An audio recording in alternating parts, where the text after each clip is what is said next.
નમસ્કાર, આપ જોઈ રહ્યા છો ડે સ્પેશિયલ ને હું છું જય શર્મા. આપણે ડે સ્પેશિયલની અંદર ઘણા બધા અલગ અલગ દિવસોને લઈને ચર્ચા કરીએ છીએ. તમામ દિવસોને આપણે પૂરતો ન્યાય આપીએ છીએ અને આજે એક મહત્વનો દિવસ છે. આજે છે સિનિયર સિટીઝન દિવસ, વરિષ્ઠ નાગરિકોનો દિવસ. કારણ કે બધા દિવસોની અંદર સૌથી શ્રેષ્ઠ દિવસ આ છે અને તેનું કારણ છે કે આપ કોઈ પણ મુસીબતમાં હોવ કે કોઈ પણ જગ્યાએ તમને કોઈ સવાલોનો જવાબ ના મળતા હોય કે ભવિષ્યમાં શું કરવું શું ન કરવું, ત્યારે આપ વડીલ પાસે જાઓ છો ને ત્યાંથી જે તમને નિર્ણય મળે છે તે તમારા માટે હંમેશા સર્વોપરી હોય છે. અને કહેવાય છે ને કે વડીલો વિનાનું ઘર એ ઘર નથી લાગતું. વડીલો વિનાની એ દુનિયા જેની અંદર નાના બાળકોએ કોઈ દિવસ જ્યારે વડીલોનો સાથ ના મેળવ્યો હોય તો તેમનું બાળપણ પણ અધૂરું ગણાય છે.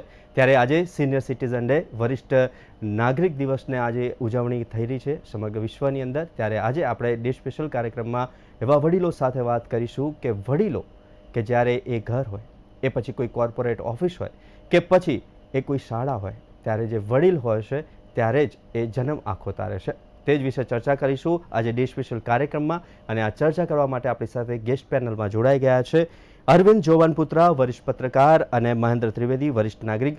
અરવિંદભાઈ અને મહેન્દ્રભાઈ, આપનું સ્વાગત છે ડે સ્પેશિયલ કાર્યક્રમમાં. ધન્યવાદ સર. અરવિંદભાઈ, ઘણા બધા દિવસોની આપણે ઉજવણી કરીએ છીએ, father's day, mother's day, children's day, બધા જ દિવસોની ઉજવણી કરીએ છીએ. પરંતુ સિનિયર સિટીઝન ડે ની આજે આપને સૌને શુભકામનાઓ સૌથી પહેલા તો.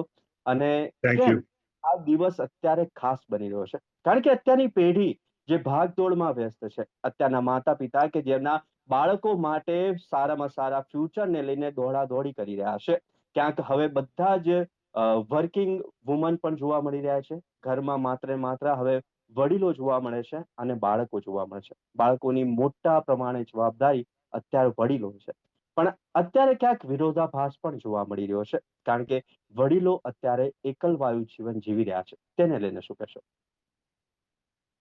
ચોક્કસપણે અત્યારે જે સૌથી મોટો પ્રશ્ન સતાવતો હોય તો એકલતાનો છે સિનિયર સિટીઝનને. એનું કારણ છે કે અત્યારનો જે જમાનો છે એ ટેકનોલોજીનો તો છે જ, પણ સાથે સાથે ન્યુક્લિયર ફેમિલીનું પ્રમાણ ખૂબ વધતું જાય છે. એના કારણો ઘણા પણ છે. ન્યુક્લિયર ફેમિલી થવાના કારણે કે જે પહેલા આપણે ફેમિલી ઓરિએન્ટેડ તરીકે જવાબદારી સ્વીકારતા હતા, હવે કેરિયર ઓરિએન્ટેડ જમાનો આવી ગયો છે. એટલે કે જે પ્રતિભાશાળી વ્યક્તિઓ હોય છે કે જે યંગસ્ટર હોય છે એ બધાને ખૂબ જ આગળ વધવું હોય છે. તો એના લીધે શું થાય છે કે પ્રોબ્લેમ કે એ લોકો વિદેશમાં જઈને વસવા માંડે છે અથવા તો 2 કે 3 વર્ષે ભારતમાં આવે છે. તો ત્યારે પરિસ્થિતિ એવી ઉદ્ભવે છે કે જ્યારે યંગસ્ટર્સ ફોરેન જાય છે તો ધીરે ધીરે ક્રમશઃ એનું જે માતા પિતા પ્રત્યેનું જે જોડાણ હોય છે એ ક્રમશઃ ઘટતું જાય છે. અને એના હિસાબે શું છે કે જે ઇન્ટિમસી લેવલ હોવું જોઈએ એ અલબત્ત જ્યારે પ્રેગ્નન્સીનો પિરિયડ આવે ત્યારે મા બાપને યાદ કરે છે ને ત્યાં બોલાવે છે અને એની કેર પણ રાખે છે. અલબત્ત હવે જે જમાનો ખાસ કરીને મેટ્રોપોલિટન સિટીઓમાં ખૂબ જ વધતો જાય છે. હવે તો બોમ્બેમાં, મહારાષ્ટ્રમાં તો એટલી બધી હાલત ખરાબ કરી છે કે મને જ્યાં સુધી અહેવાલ મળ્યા છે ત્યાં એમ કહેવામાં આવે છે કે જે બુઢા બુઢીઓ છે, શબ્દો આ વાપરે છે કે they are cold as dustbin. એટલે આ પરિસ્થિતિ ના નિર્માય એના માટે હવે સિનિયર સિટીઝનને પોતે જ જાગૃત કરવું પડે. હું પણ પોતે એક સિનિયર સિટીઝન છું, પરંતુ મારી લાઈફ ખૂબ જ હેપી છે. મારા બાળકો સાથે પણ રહું છું, મારા સન, મારી ગ્રાન્ડ ડોટર છે એની સાથે પણ રહું છું ને આઈ એન્જોય. અને અમારું એક સિનિયર સિટીઝનનું ગ્રુપ પણ છે કે જે અમે દર વર્ષે 2 કે 3 પ્રવાસ કરીએ છીએ અને અમે એમાં એન્જોય પણ કરીએ છીએ. હવે બીજી એક વાત કરી આપું કે આની સાથે સાથે કે આ જે ન્યુક્લિયર ફેમિલી છે એમાં પણ આપણી જે ભારતીય સરકાર છે એની એક ઇન્ડિયન પાર્લામેન્ટમાં એક 2007 નો maintenance and welfare of parents and માટેનો એક એક્ટ લાગુ કર્યો છે 2007 નો. એમાં ચોખ્ખું કહેવામાં આવ્યું છે કે જે રીગલ હેર હોય અને પુખ્ત વયના હોય તો એની જવાબદારી બને છે, એ જવાબદારી બને છે કે એના મા બાપની સંભાળ રાખવાની. એની કોઈ પણ પ્રકારની મુશ્કેલી હોય, ધારો કે દવાની છે, પછી હેલ્થને લગતા પ્રશ્નો છે, એ બધા માટે દીકરાએ એની જવાબદારી સ્વીકારવી પડે છે. અલબત્ત એમાં ફેલ જાય તો એના માટે ફાઇન પણ રાખવામાં આવેલું છે અને એના માટે એ લોકોએ 21 સેક્શન હેઠળ સ્ટેટમાં એક ટ્રિબ્યુનલ કોન્સ્ટિટ્યુશનની રચના કરેલી છે. ટ્રિબ્યુનલ કોન્સ્ટિટ્યુશન 2007 નો હમણાં જ સુપ્રીમ કોર્ટે એક ચુકાદો આપ્યો. કોઈ પણ વ્યક્તિ જયારે સિનિયર સિટીઝન્સ હોય અને પોતે જયારે પોતાની પ્રોપર્ટી દીકરાઓના નામે કે દીકરીઓના નામે કરે અને દીકરાઓ પછી ફરી જાય અને મા બાપને ન સાચવે, ત્યારે એને એક એવો જ મહત્વનો ચુકાદો આપ્યો છે કે એ દરમિયાન જો પિતાજી ધારે તો એ જે એને પ્રોપર્ટી આપેલી છે એ રદ બાતલ થવાને પાત્રતા ધરાવે છે. અને આના માટે પણ સ્ટેટમાં લીગલ ઓથોરિટીની રચના કરવામાં આવી છે, જેમાં ડિસ્ટ્રિક્ટ મેજિસ્ટ્રેટ હોય કે કોઈ પણ આવા ડિસ્પ્યુટ આવતા હોય તો એનો 90 દિવસમાં નિકાલ કરવો જોઈએ. એ પણ એટલું જ જરૂરી છે કે જેથી કરીને આ પ્રોબ્લેમ સોલ્વ થઈ જાય. આની જવાબદારી મહત્વની એ જ. પરંતુ હવે પ્રશ્ન એ ઉદ્ભવે છે કે આ તો થઈ મા બાપની થઈ અને લીગલ પ્રોસિજર થઈ, પણ ક્યારેક એવું બને છે કે એકલા ફાધર હોય, મધર ન હોય અને એના માટે કોઈ ન હોય ને વિદેશમાં એના દીકરા દીકરી રહેતા હોય છે, ત્યારે તો કમ્પલસરી એ ફાધરને વૃદ્ધાશ્રમમાં જવું પડે છે. અને એમાં ભલે પોતે બધી રીતે પૈસા સુખી સંપન્ન હોય, પરંતુ એનું એકલવાયુ જીવન હોય તો એને ક્યારે પણ કંઈ પણ પ્રોબ્લેમ થાય તો કોણ સોલ્યુશન કરે? તો એના માટે ઘણી બધી સગવડતાઓ ગુજરાતમાં પણ છે. વૃદ્ધાશ્રમમાં રાજકોટમાં તો એક બહુ મોટું વૃદ્ધાશ્રમ બની ગયું છે. એમાં 6000 લોકોને સમાવેશ કરી શકે એવડું મોટું વૃદ્ધાશ્રમ બનાવેલું છે. અને એમાં ખાસ કરીને કે જેના માતા અથવા પિતા એકલા હોય, એ લોકો કોઈ પણ જગ્યાએ ભારતમાંથી હોય, એને નિઃશુલ્ક સેવાઓ બેડ મેડિકલ કેર થી માંડીને બધી જ પ્રોવાઈડ કરવાનું એ લોકોએ બંધારણમાં પોતાના વૃદ્ધાશ્રમમાં રાખેલું છે. અને એ સદભાવના વાળાએ બનાવેલું છે. અને એમાં 300 કરોડના પ્રોજેક્ટ ના માધ્યમથી એમાં એક દાતાએ 200 કરોડ રૂપિયા પણ આપેલા છે. અને એક અત્યારે થયું છે ને અત્યારે કંઈક 100 થી 150 લોકો પણ રહ્યા છે. અલબત્ત પેલા પણ હતું, પણ 3 જુદી જુદી જગ્યાએ વૃદ્ધાશ્રમ હતું. તો આ રીતે હવે વૃદ્ધાશ્રમોની મર્યાદાઓ વધતી જાય. પણ જ્યારે દીકરા દીકરીઓને ડિસ્પ્યુટને કારણે જો છૂટા થતા હોય તો એ કાયદેસર રીતે ફાઇન કરવાને પાત્ર બને છે. તો આ બધી વસ્તુઓને ધ્યાનમાં રાખતા આપણે જોઈએ તો ખરેખર જે એકલવાયુ જીવન છે, કારણ કે ડિપ્રેશનનો, અલ્ઝાઇમરનો ઘણા બધા ભોગ બને છે. અને એનું કારણ પોતામાં ચીડચીડાપણું આવી જાય છે. અલબત્ત સરકારે પણ ઘણી બધી યોજનાઓ કરી છે. અને એના માટે ખાસ કરીને 70 વર્ષના ઉપરના હોય અને એ સમૃદ્ધ હોય છતાં એને હવે ITR એટલે ઇન્કમ ટેક્સ રિટર્ન ફાઇલ કરવાની જરૂર રહેતી નથી. હમણાં જ ચુકાદો આપ્યો છે અને હમણાં જ એ એક્ટ લાગુ કરવામાં આવ્યું છે. એટલે કે તમે 2025-26માં કે 26-27માં આ કાયદો લાગુ પડે, તમે ફાઇલ ના કરો તો પણ તમને કોઈ જાતની ફાઇન કરવામાં આવતો નથી અને તમારી ઇન્કમ એમને ઇન્ટેક રહે છે. મહેન્દ્રભાઈ, જ્યારે નાનું બાળક હોય ત્યારે કહેવાય છે કે એને પ્રેમની જરૂર છે, હૂંફની જરૂર છે, તેને સમયની જરૂર છે. તેવી જ રીતના તે બાળક મોટું થાય, માતા પિતા બને, ત્યારે એમના ઘરે બાળક આવે ત્યારે દાદા દાદી, નાના નાનીની ખૂબ જરૂર હોય છે પ્રેમ, હૂંફ અને સમય માટે. પરંતુ જેવી રીતના એ બાળકો મોટા થાય ત્યારે એ દાદા દાદી, નાના નાની, એ જ ઘરના વડીલો ને તે જ બાળકો હૂંફ, પ્રેમ અને સમય આપી નથી શકતા. શું કહેશો? સૌપ્રથમ તો આપને ચેનલને ખૂબ ખૂબ અભિનંદન. અને અરવિંદભાઈએ જે વાત કરી એ પ્રમાણે સૌપ્રથમ મારા પણ સિનિયર સિટીઝન્સને ખૂબ ખૂબ લાખ લાખ વંદન કે સિનિયર સિટીઝન ડે નિમિત્તે તમે જે ગોષ્ઠી રાખી છે, જે ડિબેટ રાખી છે, મને બહુ ગમ્યું. કારણ કે જોબન પુત્રા સાહેબે જે વાત કરી ને એ બધી વાસ્તવિકતા છે. આજના સમયની અંદર આપણે જોઈએ છીએ પરિવર્તન છે. ખાસ કરીને સિનિયર સિટીઝન હોવું એ એક મોટું સ્ટેટસ છે. આમ ગણો તો કે ત્યાં સુધી તમે 70 વર્ષ, 75 વર્ષ, 80 વર્ષ, 60 થી વધારે તમે આ પૃથ્વી પર જીવ્યા ને એના માટે ઈશ્વરનો આભાર માનવો પડે. કારણ કે આટલી કોમ્પિટિશન અને ઘણી બધી સમસ્યાઓના યુગમાં છોકરાઓ છે ને એ એના પ્રોગ્રેસ માટે, વિકાસ માટે, એના પોતાના કેરિયર માટે ઘણા બધા હેતુ સાથે એ ગામડામાંથી શહેરોમાં આવે છે, શહેરોમાંથી ફોરેન જાય છે. અને એને કારણે શું બને છે કે એકલતા એ લોકોને પણ લાગે છે. તમે કીધું પ્રમાણે કે ત્યાં રહેતા હોય ને એનું ફેમિલી આગળ વધે તો છોકરાઓ છે, દાદા દાદી અથવા નાના નાની એને યાદ કરતા હોય છે. અને બીજું કે આ એક ઉંમર એવી છે કે તમે ફેમિલીને વધારે પ્રેમથી એને સાથે રહી શકો તો એના તમારા અનુભવનો એને બેનિફિટ મળે. બીજું એના સંતાનોની સાથે રહેવાથી એક મનોવૈજ્ઞાનિક જેને કહેવાય કે લાગણી, આત્મીયતા, હૂંફ એ બધું મળી શકે. પણ સમય જતાં અત્યારે એવું બન્યું છે કે વૃદ્ધાશ્રમો છે એ વધી રહ્યા છે અને ઘણી વખત આપણે જોઈએ કે સિનિયર સિટીઝનનું એટલું માન સચવાતું નથી, અથવા તો એના પ્રશ્ન પરત્વે આજની યુવા પેઢી એનો દ્રષ્ટિકોણ થોડો એવો પણ છે. એ senior citizen non performing asset નથી, એ વેલ્યુડ એસેટ છે સમાજ માટે અને ઘર માટે. કારણ કે એનો જે અનુભવ છે વર્ષો જૂનો, એ આપણે એનો લાભ લઈ શકીએ છીએ. બીજું, ફેમિલી જે આગળ વધ્યું, સંતાનો જ્યાં સુધી પહોંચ્યા, ડોક્ટર, એન્જિનિયર કે જે કંઈ બન્યા, તો એમાં એનું મેક્સિમમ યોગદાન છે એના મમ્મી પપ્પાનું અથવા એના વડીલોનું હોય છે. અને આપણે જાણીએ છીએ કે એનું મહત્વ છે, એને આપણે ક્યારે ભૂલવો ન જોઈએ. નરસિંહ મહેતાનું કાવ્ય પહેલા અમે નાના હતા ત્યારે વાંચતા કે ગડપણ કેણે મોકલ્યું. આ ગડપણ ક્યાંથી આવ્યું? પણ હવે એ તો શું એજ છે, એ તો જો તમે જીવો તો ઓટોમેટિક સિનિયર સિટીઝન બનવાના છો. માત્ર ઉંમર વધવાથી જો તમારી પાસે કંઈ સમાજને આપવા જેવું ના હોય, કુટુંબને આપવા જેવું ના હોય, તો એ વધેલી ઉંમરનું કોઈ મહત્વ નથી. નંબર 2 કે આજના યુગમાં સાહેબે કીધું એમ કે તમારે કેવી રીતે સમય વ્યતીત કરવો. ખાસ કરીને ડિજિટલ યુગમાં લોકો દરેક જગ્યાએ ગ્રુપ બનાવી અને સમયાંતરે એકબીજા મળતા હોય છે, પ્રવાસમાં જતા હોય છે. એટલે એ રીતે જીવનની અંદર થોડી એની રુચિ જળવાઈ રહે, એને એકલતા સતાવે નહીં, એના માટેનું આયોજન કરતા હોય છે. એ પણ બરાબર છે.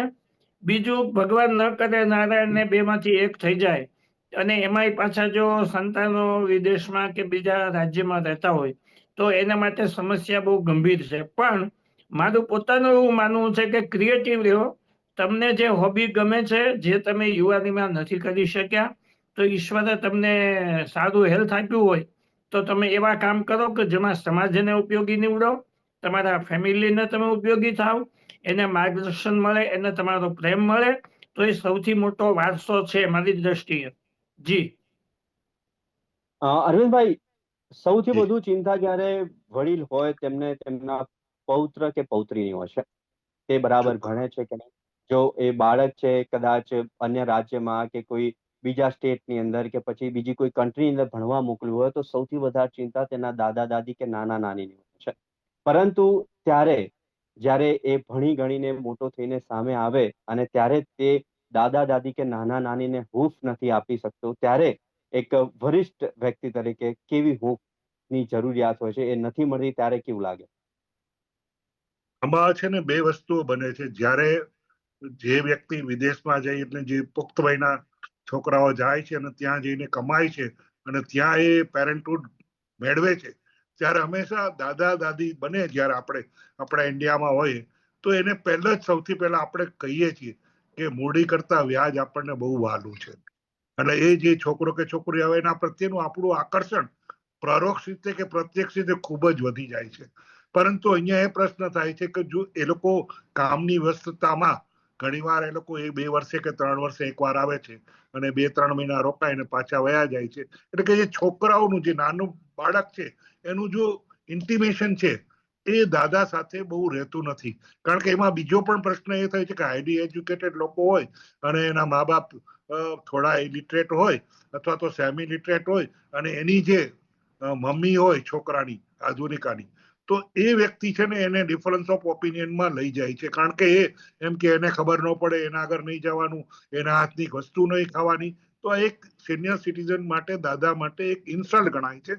આવી અનુભૂતિ ઘણાઓને થાય છે અને ઘણા બધા વ્યક્તિઓ આને અનુભવે છે અને છાને ખૂણે જઈને રડે છે, કારણ કે એ સામે તો રડી શકતા નથી.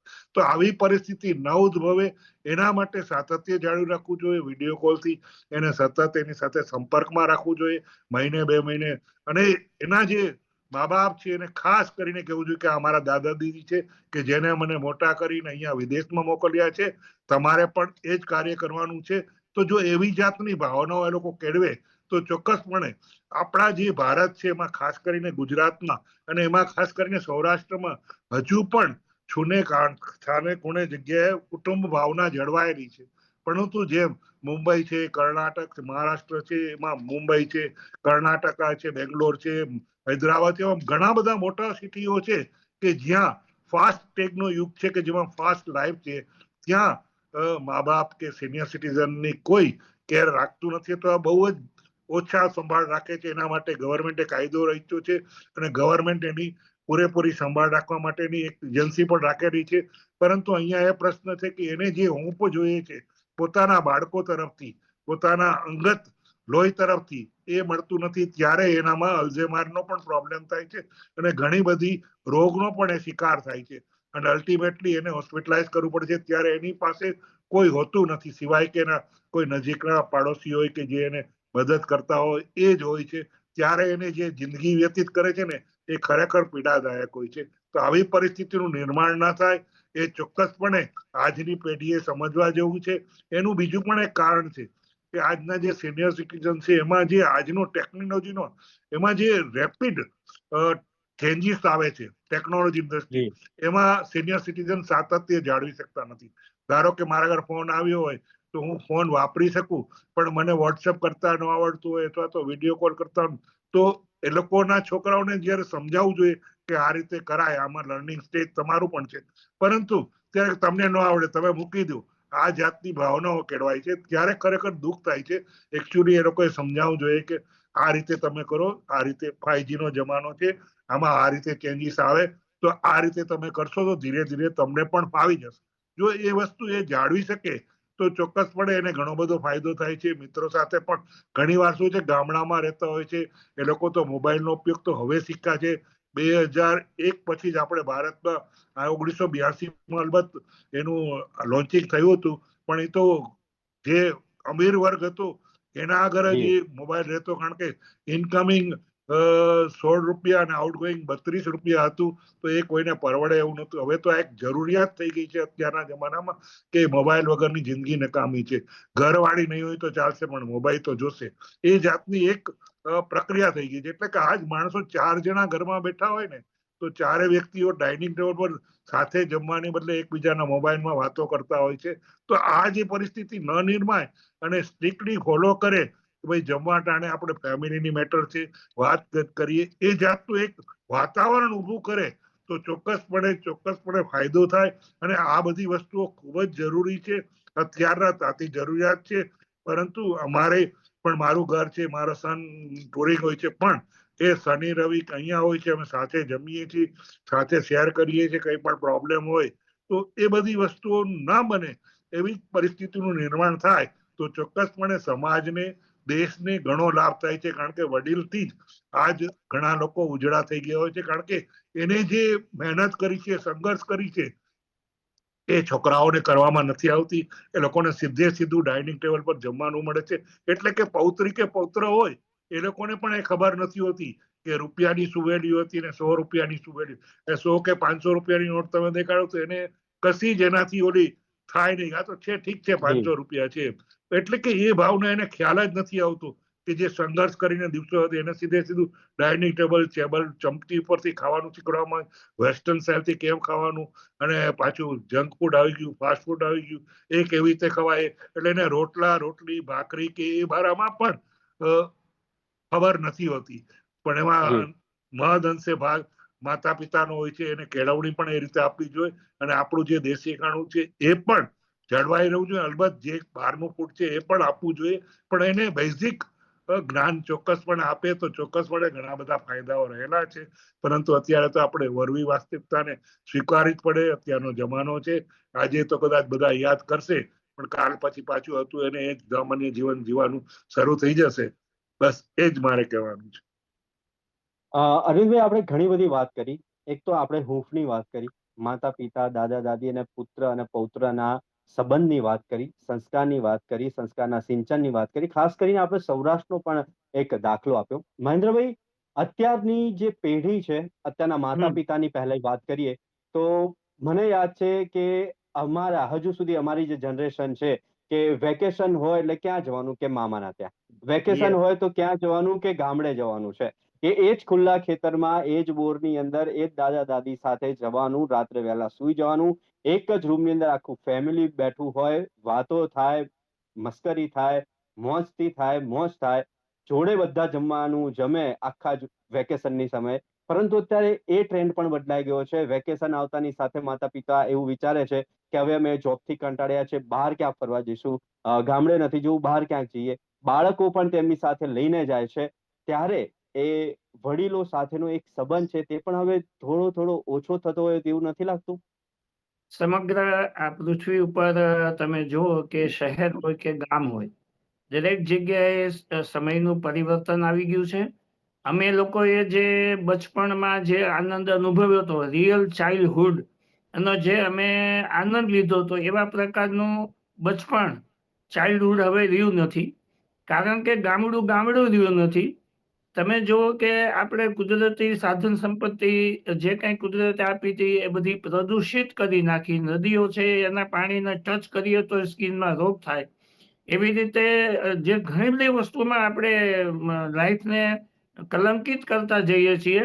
અને બીજું, આર્થિક ઉપાર્જન એને એટલું બધું મહત્વ આપ્યું છે હવેના યુગમાં કે જે સિનિયર સિટીઝન છે એની પાસે જો પ્રોપર એરેન્જમેન્ટ નહીં હોય, ખાસ કરીને મોટી ઉંમરે એની બીમારી છે, અસાધ્ય રોગ છે, કે સડન આવી પડતો કોઈ એવો પ્રશ્ન હોય, ત્યારે એની પાસે જો બચત નહીં હોય, એને પ્રોવિઝન નહીં કર્યું હોય, તો આજના યુગમાં નવી પેઢી પાસે એવા જોબ નથી, એવા ધંધા નથી, એટલો બધો સક્ષમતા જેને કહી શકાય એ છેલ્લા એક દાયકામાં ખૂબ ઘટી છે. પરિવારો ન્યુટ્રલ થઈ ગયા, ન્યુક્લિયર થઈ ગયા. એની પાસે આર્થિક રીતે એવી જેને કહી શકાય દેવા આધારિત લોકો જીવે છે. એવા સંજોગોમાં કે જે સિનિયર સિટીઝન છે એને બે વસ્તુમાં ખાસ ધ્યાન રાખવાનું છે. એક તો એના હેલ્થ વિશે ખૂબ જાગૃત રહે, કારણ કે જે એના છોકરા કે એની દીકરા દીકરીઓ પરિવાર જે છે એની પાસે સમયની કમી છે, એની પાસે એવી વધારેની બચત પણ નથી. શહેરીકરણમાં બધાને સિટીમાં રહેવું છે, ત્યારે એ લોકો છે ને એનું માંડ ચલાવે છે. આ મારું પોતાનું ઓબ્ઝર્વેશન છે. It may be correct or incorrect, પણ હું એવું માનું છું કે ખાસ એના વૃદ્ધાવસ્થામાં એનું હેલ્થ સારું રાખવાની જવાબદારી, સાહેબે કીધું એમ ઘણી વખત બે જણા રહેતા હોય અહીંયા અને એના સંતાનો છે વિદેશમાં હોય, તો એવા સમયે એ બીમાર થાય ને ત્યારે પરિસ્થિતિ બહુ જ ખરાબ હોય છે.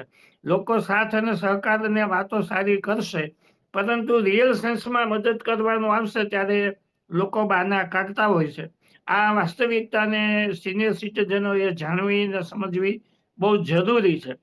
બીજું, નંબર 2, કે તમે જ્યાં સુધી હયાત છો ત્યાં સુધીમાં તમે તમારી બચત, પ્રોપર્ટી, એના લગતી જે કંઈ પ્રોવિઝન કરવા પડે, વ્યવસ્થાઓ કરવી પડે એ કરી નાખવાની, જેથી કરીને પૈસા માટેનો જે ખેલ છે, મારી દ્રષ્ટિએ જેમ ફેમિલી વધારે સુખી અને પૈસાદાર, એમ એ ફેમિલીના વડીલો છેલ્લી અવસ્થામાં વધારે દુઃખી. આ મારું પોતાનું કન્ક્લુઝન છે. એમાં માત્ર કુટુંબનો વારસાગત સંસ્કાર સારા હશે, ધર્મ ઈશ્વરમાં માનતા હશે, કર્મમાં માનતા હશે, તો એના સંતાનો એના મમ્મી પપ્પાને, વડીલોને ક્યારેય હેરાન થવા દેશે નહીં. અન્યથા પ્રશ્ન બહુ જ વિકટ બને છે. એટલે આ બધી વસ્તુ ખાસ કહેવાની જરૂર છે અમારે. અચ્છા, અરવિંદભાઈ, જે પ્રમાણે ફાસ્ટ લાઈફ જઈ રહી છે, ફાસ્ટ ટાઈમિંગ જઈ રહ્યો છે, પહેલા તો એક દિવસ કાઢવો મુશ્કેલ થઈ જતો હતો, પરંતુ હવે એટલી બધી ટેકનોલોજી, એટલી બધી એક્ટિવિટીઝ આવી ગઈ છે. અને આપે પણ અમીરની વાત કરી, મધ્યમ વર્ગની વાત કરી અને સાથે જ ગરીબ વર્ગની વાત કરીએ તો ઘણા બધા અમીર ફેમિલીની મહેન્દ્રભાઈએ પણ વાત કરી કે તેમની માટે વરિષ્ઠ નાગરિકો માટે પૂરેપૂરી ફેસિલિટી છે. તેમના માટે સારામાં સારી ગાડી છે, ડ્રાઈવર સાથેની ગાડી છે, સારામાં સારો બંગલો છે, તમામ એક્ટિવિટી માટેના માણસો છે, હેલ્થને કંઈ થાય તો તેની માટે પણ માણસ છે. પરંતુ એ હૂંફ જે એકલવાયુપણું લાગે એ જ ઘરની અંદર, એ જ મોટા બંગલોની અંદર, કે જ્યારે એક વૃદ્ધ દંપતી રહેતા હોય પરંતુ તેમની પાસે વાત કરનાર વ્યક્તિ ના હોય, ત્યારે આ પૈસાનું શું? હેલો. જી અરવિંદભાઈ. હા, એ બરાબર, ચોક્કસપણે તમે જે કર્યો પ્રશ્ન એના ઘણા બધા બનાવો પણ આપણે જોયેલા છે કે વૃદ્ધ દંપતી કે એને ખૂબ જ બંગલામાં રહેતા હોય છે, એકલા રહેતા હોય છે, ત્યારે ખરેખર એને સામનો કરવો પડે છે. કારણ કે જો એને મેઇડ સર્વન્ટ હોય, એટલે ઘરમાં કામવાળી રાખી હોય તો કામવાળા રાખ્યા હોય, તો જ્યારે એને ખ્યાલ આવે કે આના આગળ તો ખૂબ જ સમૃદ્ધિ છે તો એની લાલચ જાગે છે અને એ વૃદ્ધ દંપતીને પોતાના સાથીઓ દ્વારા લઈને કાં તો એને બ્લેકમેલ કરે છે અથવા તો એને ગળે ટૂંપો આપી અને એને સંપત્તિ લૂંટીને ફરાર થઈ જાય છે. આવા ઇન્સિડન્ટ ઘણા બન્યા છે. અમદાવાદમાં પણ આવા ઇન્સિડન્ટ બનેલા છે 3-4 કે જેમાં આ જાતના બનાવો બનતા હોય છે. તો આ વસ્તુ પૈસા હોવા છતાં પણ એ વ્યક્તિ માટે કારણ કે રાત્રે જયારે એકલા સુતા હોય ત્યારે, કારણ કે એ લોકો કોના ભરોસે મૂકી ગયા, નોકરના ભરોસે. નોકરને જયારે લાલચ જાગે એ જયારે જોવે એમાં સિનિયર સિટીઝનની ભૂલ એ હોય કે કબાટ ખુલ્લો મૂકી દઈએ અથવા ઘરેણા છે એ ખુલ્લા મૂકી દઈએ અથવા તો એના પાસે ખૂબ જ વધુ પડતો વિશ્વાસ રાખીને એને પોતે જ કે તું રાખી દે ત્યાં જગ્યાએ, પરંતુ એનામાં લાલચ જાગે કારણ કે એ લોકોએ ગરીબી જોઈ હોય છે, પૈસા નથી જોયો, ત્યારે એનામાં એક એવી લાલચ ભાવના જાગે છે કે એ ન કરવાનું કરી બેસે છે. આવા બનાવો ખૂબ વધતા જાય છે. ત્યારે ખાસ અહીંયા દીકરા અને દીકરી હોય તો ચોક્કસપણે કોઈ પણ પૈસા છે કામ નથી આવતો. એક વડીલની વાત કરું તો અમારા એક ખૂબ જ રિલેટિવ હતા, બધા જ ફોરેન હતા, એ કંઈક 70-80 યર્સના ઓલ્ડ હતા અને એ લોકો કારમાં લઈને બહાર જતા હતા અને એ કારનું એક્સિડન્ટ થયું.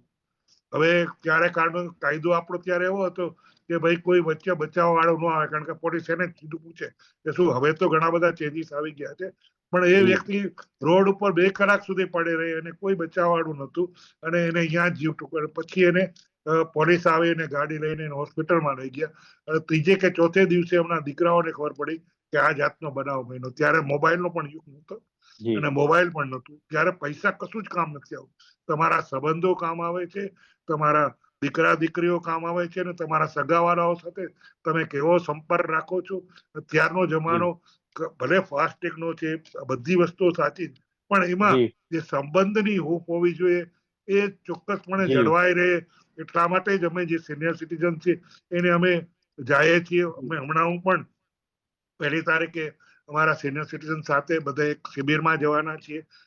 ઋષિકેશ 15 દિવસનો મારો પ્રોગ્રામ છે. ત્યાં અમે ઘણા બધા ભેગાઓ છીએ, સાથે ડોક્ટર છે, વકીલ છે, બધા જ એલિટ ગ્રુપના માણસો છે. અને અહીંયા એક જે રાજકોટના ખૂબ જ મહત્વ ધરાવતા સ્વામીજી છે એનો જ શિબિર છે. 8 દિવસ ત્યાં રોકાશું, મેડિટેશન કરશું અને એ પછી અમારો બધો પ્રોગ્રામ બીજો અઠવાડિયાનો પ્રોગ્રામ અમે બધે ફરવા જઈશું. તો આ જાતનું અમારું આયોજન છે. જો આ રીતે કરશું તો ચોક્કસપણે સિનિયર સિટીઝનને અભાવ નહીં લાગે. તો પરિવારના વટવૃક્ષ સમાન વડીલો સાથેની આ હતી ચર્ચા, અને આ ચર્ચા કરવા માટે અરવિંદભાઈ અને મહેન્દ્રભાઈ આપ અમારી સાથે જોડાયા તે બદલ ખૂબ ખૂબ આભાર. ધન્યવાદ. તો આથી ડે સ્પેશિયલમાં આજની ચર્ચા. આવતીકાલે નવા વિષય સાથે ફરી મળીશું. ત્યાં સુધી મને આપશો રજા. નમસ્કાર.